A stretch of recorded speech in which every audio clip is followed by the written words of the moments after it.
परमेश्वर के नाम की महिमा होने पाए। हम दक्षिण दिशा के बारे में हम बाइबल अध्ययन करेंगे। दक्षिण दिशा ये दर्शाता है, जैसे हमने पहला भाग में मैंने पूरब दिशा के बारे में हमने आपको बातचीत किया। पूरब दिशा क्या दर्शाता है करके वचन में हमने आपको बतलाने का काम किया। उसी प्रकार हम अभी ये जो वचन अभी हम दक्षिण दिशा के बारे में हम देख रहे हैं। दक्षिण दिशा जो है वो ये दर्शाता है संघर्ष को और परीक्षा को दर्शाता है। संघर्ष और परीक्षा को दर्शाता है दक्षिण दिशा में। तो हम उसके लिए देखेंगे कि दक्षिण दिशा क्या खराब है क्या? दक्षिण दिशा में घर नहीं बनाना चाहिए क्या? दक्षिण दिशा में क्या कुछ गड़बड़ियाँ रहता है क्या? दक्षिण दिशा में कुछ घटनाएं हैं क्या? दक्षिण दिशा क्या अच्छा नहीं है क्या करके मन में आपको जहन में जरूर कुछ आता होगा, जरूर कुछ आप सोचते होंगे। लेकिन दक्षिण दिशा में कुछ ऐसे भी पॉइंट है जिसको हम आपके मन में, आपके दिल में, आपके हृदयों में हम बैठाना चाहते हैं कि वो दक्षिण दिशा जो संघर्ष को और परीक्षा को दर्शाता है। एक वचन को हम पढ़ेंगे, लिखा है अय्यूब की किताब 37 अध्याय 9 वचन, आप यहाँ पे देख सकते हैं। लिखा है वहां पे अय्यूब 37 का 9 वचन, दक्षिण दिशा से बवंडर और उत्तर दिशा से जाड़ा आता है। ये जो बवंडर जो है ना, ये जो बवंडर का ये जो शब्द है ना, वो संघर्ष को, दुख को दर्शाता है और परीक्षा को भी ये दर्शाता है। मेरे परमेश्वर के लोगों, ये जो शब्द है ना, बवंडर का जो शब्द है ना, ये दुख को दर्शाता है करके हम आपको बता रहे हैं। और संघर्ष को, दुख को और वहां पे परीक्षा को भी वो दर्शाता है। ये जो दिशा है दक्षिण दिशा की जो बातें मैं आपके बीच में कर रहा हूं, मेरे परमेश्वर के लोगों, ये जो दिशाएं हैं और यहाँ पर जो दक्षिण दिशाएं हैं, और दक्षिण दिशा के बारे में आपको डर जैसा लगता होगा, लेकिन मैं कहता हूं डरने की बातें नहीं है, परंतु हम मसीहियों के लिए उस बवंडर को और उस जो है से विरोध को और उस जो है से शैतान का जो बाण और शक्ति को हमें क्या करना चाहिए? हमें सामना करना चाहिए और हमें प्रार्थना करना चाहिए और हमें परमेश्वर से विनती करना चाहिए। और जैसे याकूब 4:7 में लिखा है, इसलिए परमेश्वर के अधीन हो जाओ और शैतान के सामना करो तो तुम्हारे पास से वो भाग निकलेगा करके लिखा है। तो यदि हम भाग जाएंगे तो फिर क्या होगा? हमें भागना नहीं, हमें सामना करना चाहिए। सामना करना मीन्स ये नहीं लड़ाई करने की बातें, परंतु प्रार्थना कर सकते हैं। आप वचन से परमेश्वर को बोल सकते हैं, परमेश्वर ऐसा लिखा है करके आप बोल सकते हैं। यही है मेन बातें जो दक्षिण दिशा की जो बातें हैं। जैसे विरोध को ले लीजिए, सताव को ले लीजिए और मसीहियों को क्या क्या शैतान योजना जो बना रहा है उसको आप ले लीजिए करके हम इसको आपको बीच में रखने के लिए चाहते हैं। लेकिन उत्साह करना चाहते हैं, सचेत करना चाहते हैं। जैसे आप पहला पत्रस में पढ़ेंगे और वहां पे 5:8 में आप पढ़ेंगे, वहां पे भी लिखा है सचेत रहो और जागते रहो, तुम्हारा विरोधी शैतान शेर के नाई यह खोज में रहता है किसको फाड़ खाए। तो वो जो दिशा है वो संकेत करता है मसीहियों के लिए सचेत रहने के लिए कह रहा है। तो हमें क्या करना चाहिए? सचेत रहना चाहिए, चेत के रहना चाहिए और प्रार्थना ज्यादा से ज्यादा करना चाहिए और मसीह लोग एकता में मिलके रहना चाहिए। तब हम उस बवंडर को, तब हम उस जो है से वो समस्या को हम जो है से सामना कर सकते हैं। मेरे परमेश्वर के लोगों, हम एक और वचनों को पढ़ेंगे, यशायाह 30 और उसका 6 वचन यहाँ पे पढ़ेंगे, आप वहां पे देख लीजिएगा।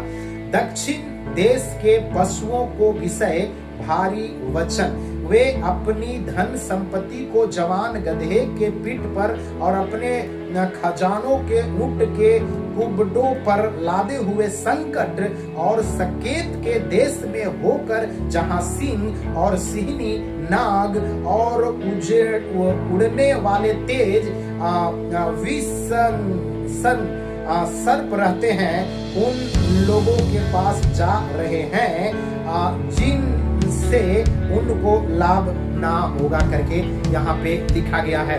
तो इसमें एक चीज को मैं आपको और इसमें हम बोलना चाहते हैं कि ये जो दर्शा रहा है संघर्ष को, दुख को, परीक्षा को दर्शा रहा है। संघर्ष और दुख और परीक्षा को वहां पे दर्शा रहा है। लिखा है कि वहां पे क्या करेंगे, संकट को बात को बोला गया है और वहां पे जो है से विषधर सर्प रहने के जैसा मतलब बोला गया है। मतलब ये जो है से यहाँ पे संघर्ष को, दुख को और परीक्षा को दक्षिण दिशा दर्शा रहा है मेरे परमेश्वर के लोग। दक्षिण दिशा बहुत संघर्ष के और दुख को और जो है से चिंताओं को, समस्याओं को और परीक्षाओं को, जैसे यीशु मसीह का परीक्षा को ले लीजिए आप, जो है से वहाँ अयूब का परीक्षा को ले लीजिए और ऐसे सदरक मेशक अबेदनगो का भी परीक्षा को ले लीजिए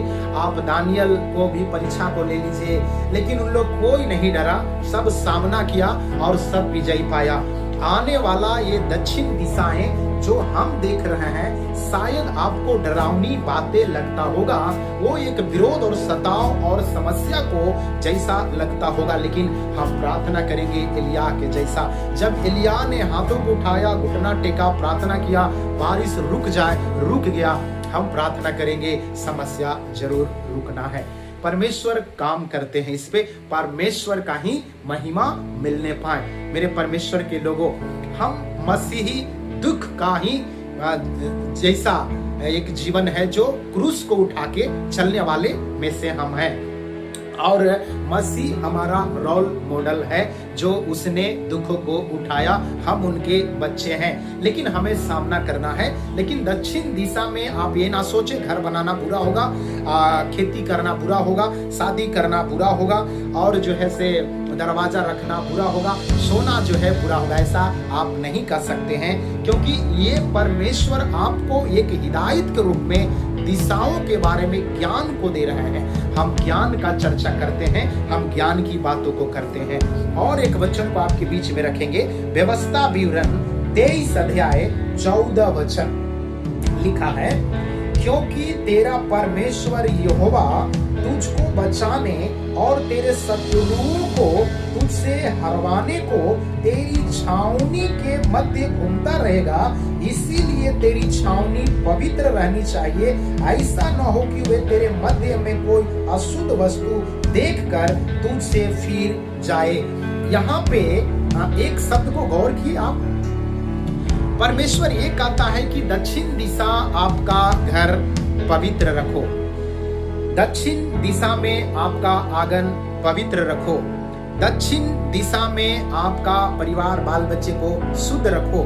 दक्षिण दिशा में परमेश्वर आएगा, वो छावनी अगर गंदा होगा तो वो चले जाएगा, वो लौट जाएगा, वो आपको बचाने आएगा, वो आपको छुड़ाने आएगा, आपका दुश्मन को मारने आएगा। परमेश्वर का दूत भी आ सकता, परमेश्वर भी आएगा, लेकिन लिखा है कि अपने छावनी को पवित्र रखना, क्योंकि वहां लिखा है कि मैं उसके मध्य में मैं घूरूंगा करके लिखा है, मध्य घूमता रहेगा करके लिखा है। छावनी को पवित्र रखनी चाहिए और जो है से शुद्ध रखना चाहिए।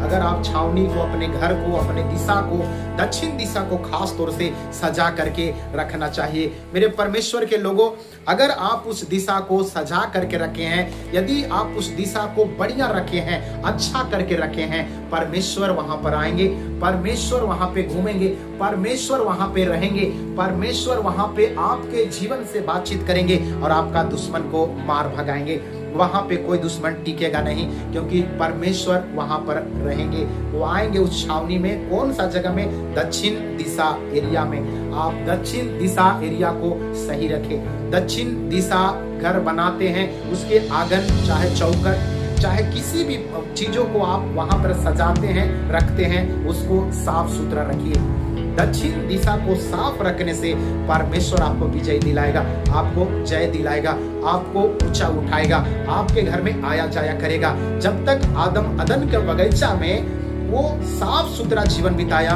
परमेश्वर आता और जाता था। लेकिन आदम जैसी आज्ञा को थोड़ा बिगड़ गया, परमेश्वर आना जाना बंद कर दिया करके उसे खुद भगा दिया, निकाल दिया। मेरे परमेश्वर के लोगों, मैं आपसे एक ही बात को बोल करके अंत करेंगे। दक्षिण दिशा घबराहट की बातें, बवंडर की बातें, संघर्ष की बातें, दुख की बातें परमेश्वर वचन में दिखा रहा है। लेकिन आखिरी में ये कहा कि वो जगह को शुद्ध रखो, वो जगह को पवित्र रखो, वो जगह को अच्छा रखो, मैं घुरा फिरूंगा, आऊंगा और मैं तुम्हें बचाऊंगा। तो दक्षिण दिशा के बारे में आपको ज्ञान प्राप्त हुआ। परमेश्वर आप सबको आशीष दे। God bless you.